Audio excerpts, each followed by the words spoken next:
Welcome to our channel. Today we how to log into Trello for organizing LinkedIn networking tasks. Easy tutorial step by step clearly. Open your web browser. Type www.trello.com in the address bar and hit enter.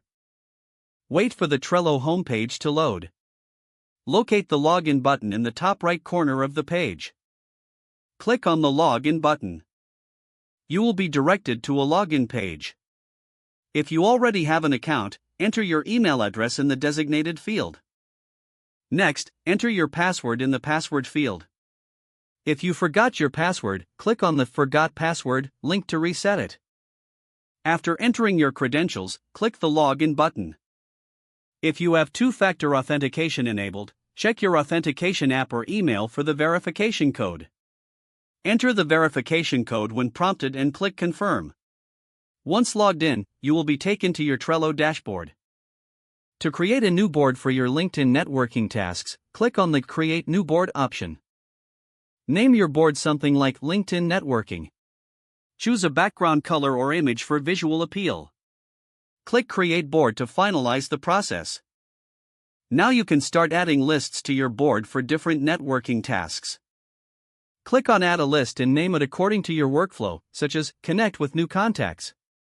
Proceed to add cards under each list for specific. Once you have your board set up, refer back to it regularly to manage your networking tasks efficiently. If the page does not load, refresh the browser or try again in a private or incognito window.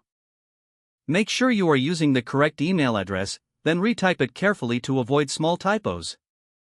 If your password is not accepted, use the reset option and create a new strong password you can remember. Check your spam folder for verification or security emails, then complete any requested confirmation steps. Enable two-factor authentication if available to improve account security and reduce unauthorized access risk. After signing in, review your profile details so your contact information and settings are accurate and current.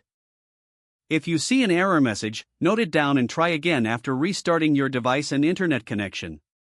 Log out when you finish, especially on shared devices, to keep your account and payment information secure. If the page does not load, refresh the browser or try again in a private or incognito window. Make sure you are using the correct email address, then retype it carefully to avoid small typos. Don't forget to like this video and subscribe to our channel for more step-by-step tech guides.